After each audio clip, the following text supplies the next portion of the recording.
Welcome to the Private School Leader Podcast, where private school leaders learn how to thrive and not just survive as they serve and lead their schools. I strongly believe that it is possible to have a long and happy and fulfilling career as a private school leader. And my passion is to help you figure out exactly how to do just that, right here on the Private School Leader Podcast. I'm your host, Mark Minkus. So I want to start by saying thank you for being here and taking time out of your busy schedule to listen. And many of you have been listening for a long time, and I just am extremely grateful for that and hope that you're getting value and getting help and getting strategies from these episodes. And so I want to do something today and actually over the next 3 episodes that I've never done before, and that is to do a 3-episode series on the same thing. And the thing that merits that is what I think is the best leadership book available. It's been out on the market since 1998, so over 25 years. And I consider this to be the best leadership book available. And the name of the book is The 21 Irrefutable Laws of Leadership by John Maxwell. And the subtitle is Follow Them and People Will Follow You. And I couldn't agree more. And so this book was probably one of the very first actual leadership growth and development books that I purchased and read. I was about 7 or 8 years into my career and was just hanging on for the ride and trying to figure things out. But this book really did change my life, and it changed my leadership, and I just couldn't recommend it more. And so, of course, I hope that you will decide to buy the book and read it. But what I'm going to do is over the next 3 episodes, we're going to take each of the laws, laws 1 through 7 on this episode, laws 8 through 14 in episode 87, and then the final laws 15 through 21 in episode 87. And we're going to get very specific. I'm going to teach you a little bit about the law and then get very specific with the application to your life as a private school leader, and hope to give you a lot of value whether you read the book or not. And so before we begin with that, just to give you the 7 laws, the first 7 laws of the 21 Irrefutable Laws of Leadership. Law number 1, the law of the lid. Number 2, the law of influence. Number 3, the law of process. Number 4, the law of navigation. Number 5, the law of addition. Number 6, the law of solid ground. And number 7, the law of respect. And I'm going to walk you through these and help you see how they can be incredibly valuable and incredibly important for you as a leader at your school. And so before we jump into today's topic, I want to say thank you for listening to the podcast by giving you a free resource. And of course, we're talking about leadership on this episode, and I have a gift for you called The 6 Things That Every Private School Teacher Wants from Their Leader. And this is a 6-page PDF that I really feel can be a game changer for you. And I think your teachers would be happy to follow you if you do these 6 things. And you can grab that free guide by going to theprivateschoolleader.com/guide. That's the 6 things that every private school teacher wants from their leader. And you can get that for free over at theprivateschoolleader.com/guide. And also, if you've gotten any value from listening to the podcast, I'd love to work with you one-on-one. And I can take my experience and help you feel less overwhelmed and frustrated, or can help you have success as a brand new leader, or perhaps you're a current leader and you're going to be in a new role this fall. I have experienced all of those things in the past, and I work with clients all over the world and help them to go from where they are to where they want to be. And whatever your situation is, I feel confident that I can help you get to where you want to be, get off to a great start, get better work-life balance, be more productive, whatever it is that you're looking for. So if that sounds interesting to you and you want to learn a little more, then head on over to theprivateschoolleader.com/coaching. That's theprivateschoolleader.com/coaching, and learn more about working with me one-on-one. And then finally, just a quick reminder that I've created a online course called Thrive Academy, and this is an online course with 39 lessons, has over 9 hours of video content, and has an 86-page workbook with guided notes and reflection questions and calls to action and habit tracking calendars. And then if you were to purchase the course, you get live office hours with me on Zoom for the first 6 weeks. And it has been something that I've spent a lot of time creating and put a lot of the best things in there that I really feel can make a difference for you as a leader. And with the title, you could probably figure out that Thrive Academy, the goal is to help you go from survival mode to thriving. And I know I start every episode by saying you can have a long and happy and fulfilling career as a private school leader. And if that's not where you're at, if you're not thriving at school and feeling all of those things, then I'd love for you to just learn a little more and check out Thrive Academy over at theprivateschoolleader.com/thrive and see if that's something that you could work on if you're listening in real time, work on this summer to help you grow and to get you off to a great start as the new school year begins in the fall. So I told you that we're talking about the 21 Irrefutable Laws of Leadership by John Maxwell. And just by way of introduction, there's 4 things that I took from the introduction of the book. And the first one is that these laws can be learned. You know, some people think that leadership, that you're born a leader, and that it's not something that can be taught. I completely disagree. Wherever you are as a leader right now today, you can grow your leadership skills and you can become a better leader by learning and then applying what you've learned. And the second thing that's true is that these laws can stand alone. So 21 laws is a lot, and it's not like you need to master all of them, but each of these laws individually, they can help you to be more successful as a leader, even if you do one of them or some of them. And then the third point is that these laws carry consequences with them. And what the author means by that is that he says in the introduction is that if you don't do them, there are consequences for your leadership, which are typically negative, lack of trust and perhaps a failed organization. But there are also consequences if you do follow them. And those can be growing organizations and trust and high morale and so many other things. And then the fourth point from the introduction is that these laws are the foundation of leadership. And I have to say, you know, I've been a private school leader now, wrapping up my 32nd year as a private school leader, head of school for 21 years, a division head for 12 years. And I just would say that these laws, this book, that if you understand them, if you follow them, if you lean into them, that you will be an outstanding leader at your school.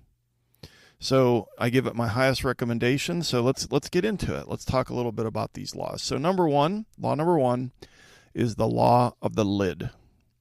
So the law of the lid states that leadership ability determines a person's level of effectiveness. And so an organization's success is basically capped by your level of effectiveness as its leader. And if your leadership ability is low, then the organization will be less effective regardless of all other factors. And so let me explain what I mean. So let's say that you took yourself and you wanted to rate yourself on a scale of 1 to 10 as a leader right now today. And perhaps you're in a new role. Perhaps you're feeling, a little bit of imposter syndrome in this role. But whatever your role is today as a leader, let's say you rate yourself as a 6 out of 10 on a leadership scale of 1 to 10. Well, that means that your organization can only grow as high as your leadership ability. And so what I'm getting at is that Maxwell puts forth in law number 1 that your organization, your school, can only grow to 60% of its potential if you are at 60% of what you could become as a leader. And so it's the leadership lid. It's this idea of bumping up against that lid wherever you are right now as a leader, and that your organization is capped by that and limited by that. And so let's apply it in the context of, your school setting. Well, how can you lift your lid? How can you grow as a leader? Well, number one, you're already doing it because you're listening to this podcast, and that's what I try to do, is help you every week with things that will help you grow. But to just have a plan for personal development. And again, just engaging in continuous personal development, not just seeing it as a one-time thing or a once-a-year thing where you watch a webinar or read a book in the summertime or whatever the case might be, but just an ongoing commitment to personal development. And that can be huge, and it will be huge for you. And another way to lift your lid is to just set high standards for yourself and for your staff. And this can push yourself. This will push yourself. This could push your staff to just have high expectations and high standards. And when you aim high, you're going to lift that lid. And then the third way that I would encourage you to lift your lid is to just lean into and believe and accept that leadership skills can improve. You know, there are some people that are these charismatic leaders, and it just seems like they're a natural leader. Sometimes you see it in the students at your school, and maybe you think, well, you're just not a natural leader. You're a teacher that was at your school for X number of years, and now you're in this leadership position, and it feels uncomfortable. Well, I understand that. I was there once myself. But I'm telling you, you can grow as a leader. You can lift your lid, and there are many, many ways for you to do that. Not only this podcast, but also I mentioned coaching. I mentioned Thrive Academy earlier in the episode. But really, if you want to go to the website, there's a ton of free resources there too at theprivateschoolleader.com/resources. There are top 10 lists of the top 10 leadership books, the top 10 productivity books, the top 10 TED Talks that I have put there for private school leaders. So there's a lot of ways that you can grow yourself. And of course, with your leadership organization, whether it's NAIS or ACSI or the Catholic Schools Organization, conferences, webinars, all of those kinds of things. But I want you to lift your lid. Okay, let's go on to law number 2, which is the law of influence. And so the law of influence states that the true measure of leadership is influence, nothing more and nothing less. And that means a leader's ability to get others to follow them is the essence of leadership. And I've heard it said that if you think that you're leading and you turn around and have no followers, you're just taking a walk. So titles and positions alone do not make someone a leader. Their capacity to influence others does. And I want you to hear that one more time. Titles and positions alone do not make someone a leader. Their capacity to influence others does. So just because someone has a title, has a position. So all of us have worked for a positional leader before in our lives. And that person was the boss, and we had to do what the boss said because the boss said so. And because they had the position, they signed the checks, and they could decide whether we stay working there or are fired. And it's more out of coercion than it is out of free will, following, and collaboration and cooperation. Well, of course, we don't want to be that kind of a leader. We want to be a leader of influence. And so we have to really understand what is influence and how do we lead in a way that will influence others to follow us instead of coerce others into following us. And so a quick example of this, and I'm sure you've seen it among your students as well, and that is, I remember about 4 or 5 years ago, our school was having its 50th anniversary, and the people planning that, on the morning of our 50th anniversary, they decided to have the kids start at the parking lot of the location where the school started 50 years prior, and then we were going to take a walk. It was about a mile back to our current campus, and along the way there were going to be 4 or 5 different spots that were key in the neighborhood and people that would be there to tell us a little bit about the story of the school. And so it was the forecast was really cold for the next morning, and I had heard that none of the 7th graders were going to show up the next morning at this parking lot. And so I stopped and thought, okay, who are the influencers in 7th grade? Not necessarily who are the leaders, but who are the ones who have the most influence. And I emailed those kids and I said, hey, it would mean a lot to me if you could get on the text group and just say, hey, let's get there tomorrow. Let's be there. And every 7th grader except for one kid showed up the next morning. And so influence more than coercion. Do you want to make people follow you, or do you want people to choose to follow you? And so just a few quick applications for our role as private school leaders. How do we increase our influence? Well, the first way is to build trust. And if you're reliable and honest and consistent and have a predictable mood and you have high integrity, then you can build trust relationships with the people that you lead, and then they will be influenced by you and they will choose to follow you.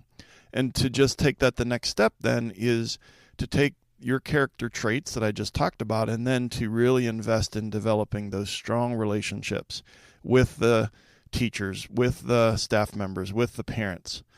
And you can begin to grow that influence. And then the third way that I would recommend that you increase your influence at your school is to model the desired behaviors, the behaviors that you want others to follow. So it could be punctuality, enthusiasm, high expectations, a commitment to excellence, school spirit, listening, not interrupting. Like, you could just make a long list of, think about it in this way. What are the things that you want your staff and your team to do?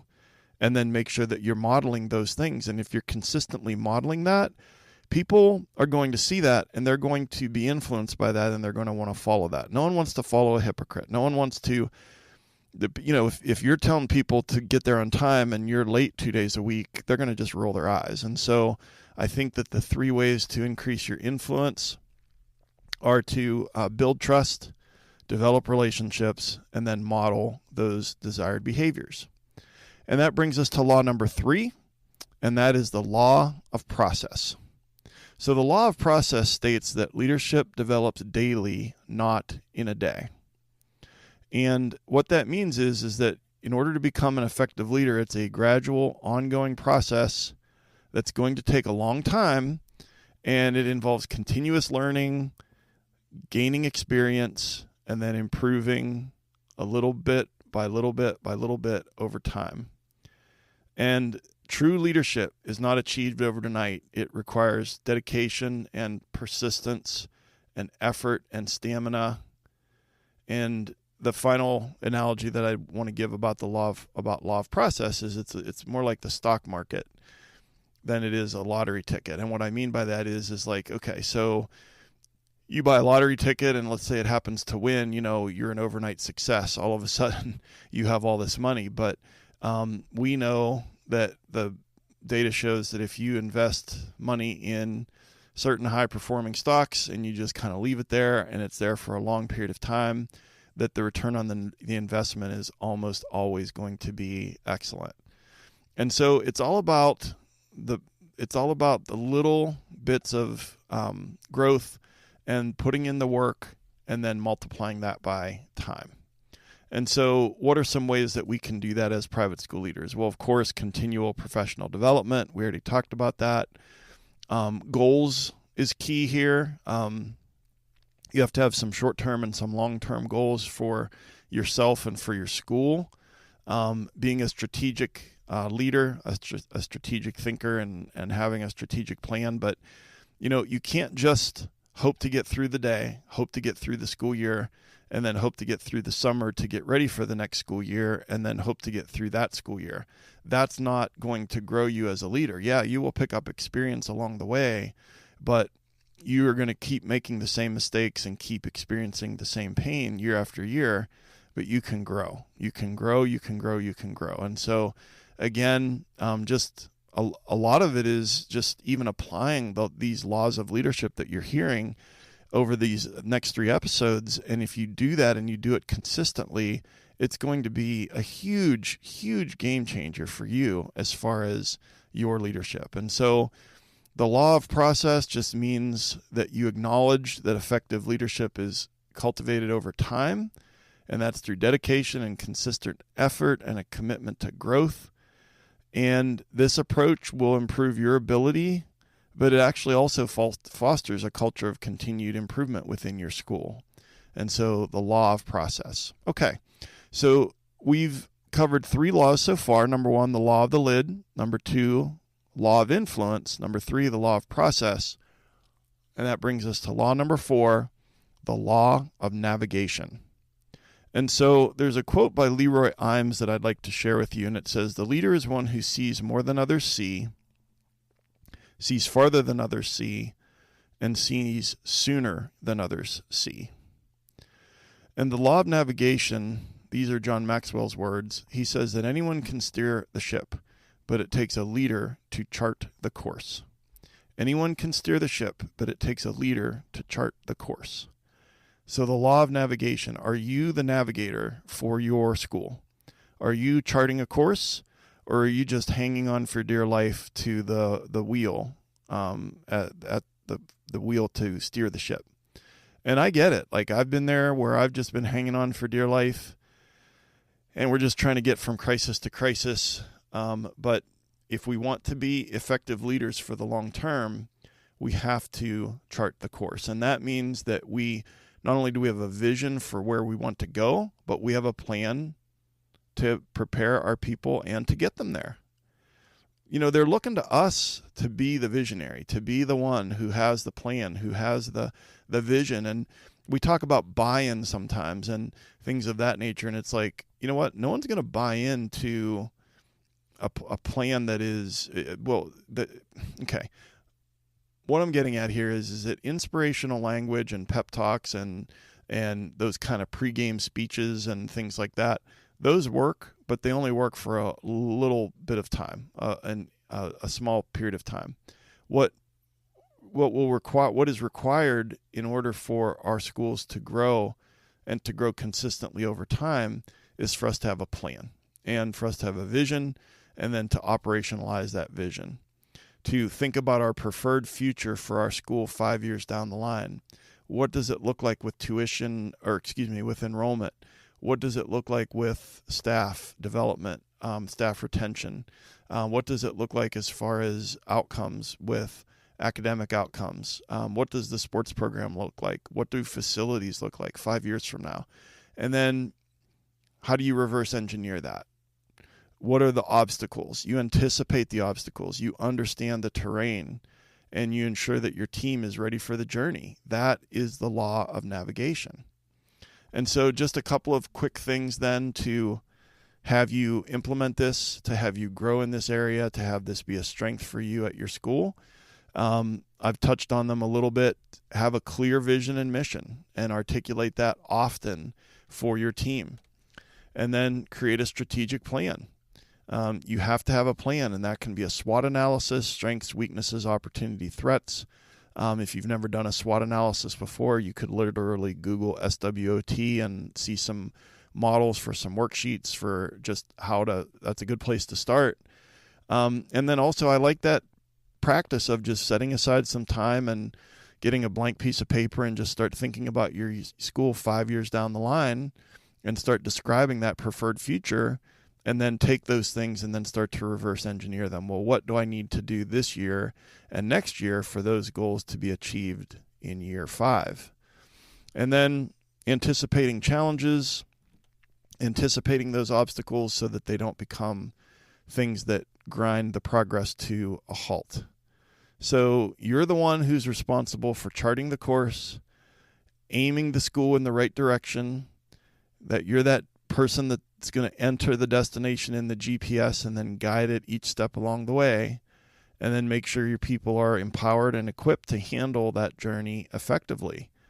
And that requires a lot of planning, and it requires close monitoring and effective communication and visionary language and consistency and hard work. But I know that you are very capable of all of those things. So law number 4 is the law of navigation. All right, so that brings us to law number 5, the law of addition.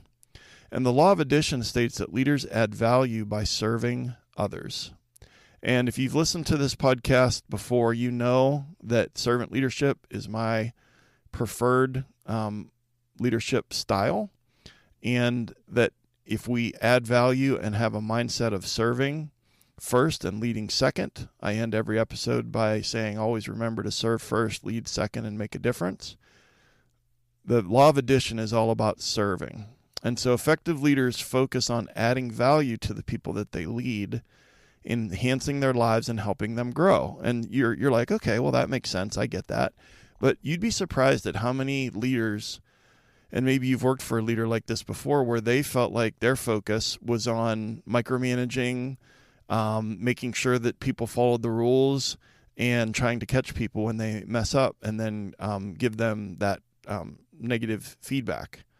That's not what we want. I'm saying we still need to hold people to a standard. I'm not saying it's a free-for-all, but I want to read this again. Effective leaders focus on adding value to those they lead, enhancing their lives, and helping them grow. You got to care about your people as human beings and not just as employees if you're going to serve them. And I also think sometimes that we see ourselves as serving the parents and serving the kids, but we also need to remember to pour ourselves into those teachers. And this approach, it is huge as far as building trust and strengthening relationships and just increasing your overall effectiveness as a leader and the reputation of the school. And I would say that if I had to boil it down to one or two things as far as strong leadership, it would be integrity and serving others. You know, if you can really lock those two things down, you're going to be well on your way to being an outstanding leader at your school. And so what are some specific ways that we can apply the law of addition in our schools? Well, we can foster a supportive environment, and I think that that's key, and that's not always the case in our schools. Sometimes there's a lot of gossip and backstabbing and that water cooler talk in the staff lounge and things like that. But again, to just really try intentionally to create an environment where teachers feel supported and valued, and that starts with you as the leader. And then also to encourage a culture of service, where everyone is encouraged to help and support each other in your school community, and that just becomes part of your circulatory system of your school, is to serve. And when you're modeling servant leadership, others will follow that, and they'll want to act that way too. And so, again, just think of that stark contrast between a servant leader adding value, pouring themselves into people, versus that micromanaging boss that just is only caring about the rules and then kind of always watching like a hawk for someone to mess up so that they can criticize them. That's not what we're going to do. And so we're going to focus in the law of addition. We're going to focus on serving others and enhancing their lives, building them up. And it's going to improve morale and the performance of teachers. And we're going to have a positive and supportive school environment where everybody can thrive. Is it easy? No. Does it take a lot of effort? Yes. Is it possible? Yes, absolutely. And is it worth it? Yes, yes, yes, absolutely. It's definitely worth it. All right. And then that brings us to law number 6, which is the law of solid ground. And this law states that trust is the foundation of leadership. So when you think about solid ground, think about trust. Without trust, leaders, you as a leader at your school, you cannot effectively influence or lead others if they don't trust you. Think about it. In your life, bosses that you've worked for, leaders that you've worked for, if you did not trust them, did you want to follow them? The answer is probably no. And so the way that you can build this foundation of this law of solid ground, that you can build this trust, is to, first of all, make sure you're focused on integrity and honesty and consistently making ethical decisions, and that your character makes trust possible, and trust makes leadership possible. I'm going to say that one more time. Your character makes trust possible, and trust makes leadership possible. The law of solid ground. It is so important. Like I said a few minutes ago, probably the two most important things for you as a leader are your integrity and your desire to serve others. And so what does this look like in the private school setting? What is it that you can do as a leader, tactically and practically, to improve the law of solid ground, to improve your trust relationship with others? Well, the first one I already mentioned is to act with integrity and make sure that your actions and your words align with your values. No one wants to follow a hypocrite, so make sure you're in alignment with your words and your values and your actions. The second thing is honest and open communication. You know, we know things as school leaders that we can't share. I get that. But we should be sharing information that can be shared, and it shouldn't be that we're trying to keep everything secret. And when we mess up, we should apologize. That builds trust. Another thing that builds trust is consistency in our actions. So some consistency in decision making, having a predictable mood, having consistent behavior. That means applying school policies fairly and consistently to all staff and students. That's not always easy. You know, the students that are the children of big donors, the staff members that are people that you're friends with, we have to apply all the school policies from the family handbook or the employee handbook fairly to all. And that shows consistency in our actions, and that builds trust, and that builds on the law of solid ground. And so that is very difficult, but it is something that is key for trust. Another I mentioned before is ethical decision making. Just make your decisions based on ethical principles rather than convenience in that moment, or how you gain personally, or how you can just avoid discomfort. We have to make those decisions. We have to make those tough decisions. Building relationships, we talked about that before, and then also admitting your mistakes and apologizing. And so those things can just reinforce trust and build a strong foundation of trust within your school community. You got to have that solid ground. You got to be standing on solid ground, or your leadership is going to crumble. And so it is very difficult to do, but once you start to do it and you get consistent at it, then you're going to be amazed at how you can build upon the relationships that you have, how you can model that for your teachers. And if you already do a good job with this law, then great. There's always some struggle that's coming down the pike that is going to test our integrity. And so just remember how important it is, the law of solid ground. And then that brings us to our final law for today's episode, law number 7, the law of respect. And the law of respect states that people naturally follow leaders who are stronger than themselves. So if we're effective leaders, we earn respect by demonstrating our abilities and our integrity and getting results. You know, we haven't talked much about results, but part of leadership is getting those results. And whether that's retention, whether that's enrollment numbers, whether that is retaining teachers, whether that's test scores or accreditation, or whatever metric you want to use to measure success at your school, we have to deliver those results. The greater the leader's respect, the more influence they have over others. And so we want people to respect us, but we can't make people respect us. And here's a quote from John Maxwell. He says, "When people respect you as a person, they admire you. When they respect you as a friend, they love you. When they respect you as a leader, they follow you." And isn't that what we're all seeking, is to just have that respect? And so here's just a couple of things that we can do to achieve that and to build upon that respect that we are trying to earn from our school stakeholders. Number one is to demonstrate competence. You just need to be good at your job, and to be consistently good at your job, and to use your knowledge and skill and experience and emotional intelligence in educational leadership, and just continue to demonstrate that competence. And then produce results. You know, nothing quite builds, there are many ways, but one way to build respect and credibility is to have those results achieved. And again, maintain your integrity. You've heard that a bunch of times now on this episode, and the Venn diagram with integrity and all of these laws overlaps pretty consistently. But with the law of respect, we naturally want to follow leaders who are stronger leaders than ourselves. And so we need to earn that respect from our teachers and our staff and our parents and our students. Okay, so the big takeaways from today's episode. We're going through the 21 Irrefutable Laws of Leadership by John Maxwell, which I will link that book in the show notes at theprivateschoolleader.com/episode 86. Law number 1, law of the lid. Number 2, the law of influence. Number 3, the law of process. Number 4, the law of navigation.